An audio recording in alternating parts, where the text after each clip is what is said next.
In this video, I will be showing you the mattress stitch seam.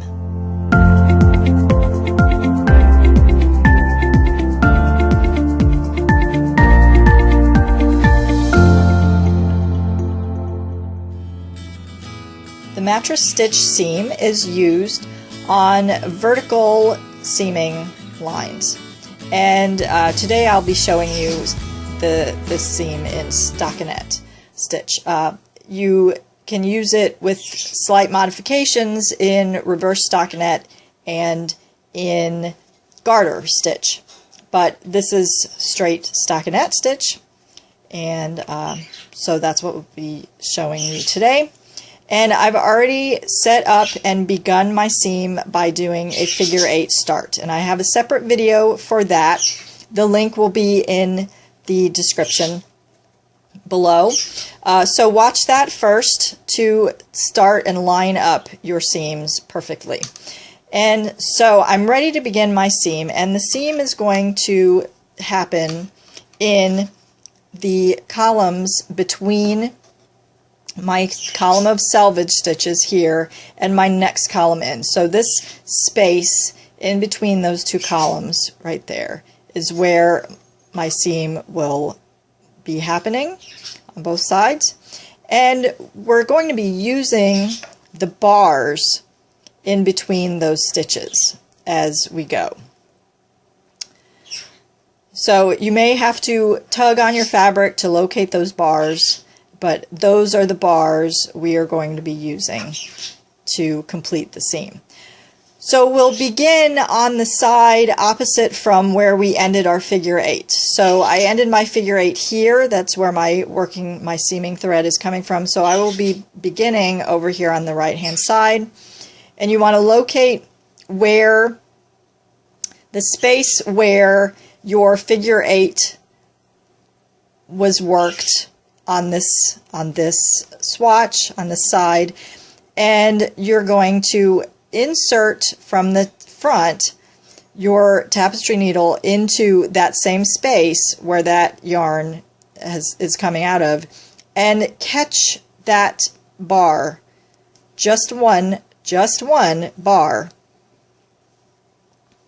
and pull your yarn through. And you want to work pretty loose, and you can tighten as you go, and you'll see that makes it easier to see what you're doing. You want the right size facing so that you can see your work and make sure you're lining everything up correctly. So now I'm ready to move on to this side. So again, I'm going to go into the space where my figure 8 yarn last left and catch the one bar above it.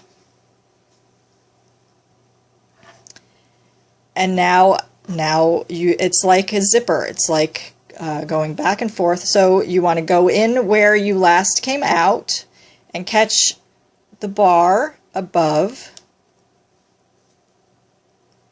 and so on and so forth. So go in where I came out and catch the very next bar.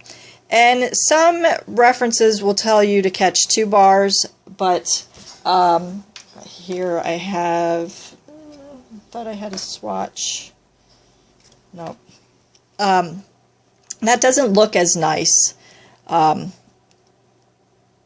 It looks much better to just catch 1 bar. I know it's faster to catch 2 bars as you go up, but this is finishing work. You really want it to look as good as it can look. And so take the time and do every single bar. It will look that much better. And so on. And after you get about an inch or so up, you can do, I love this part because it's magic to me. You can pull and everything lines up perfectly. And you can't even see that there's a seam there. Then to proceed, I usually loosen up then a little bit to give myself some room there to see where I last left off. So I'm going in here, yep, in here, right there, and up, and, oops.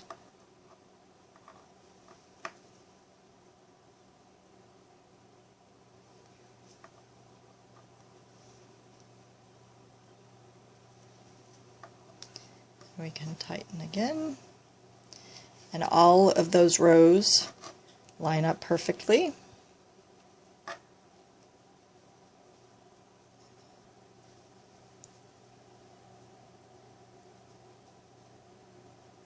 So you proceed like this all the way up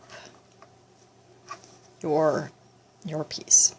If you need to, if you run out of seaming thread and you need to join more, just leave a tail of your seaming thread that you've run out of off the back and join a new piece right in the exact same spot, leaving a thread, and at the end of seaming and blocking and everything, you can weave those tails in into the seam securely. And yeah, so that is how you do mattress stitch in Stockinette Stitch. So I'll have a separate video on finishing off the seam at the bind off edges, and I'll link that below as well. And yeah, so it makes a very nice secure seam along a vertical edge. So thanks for watching.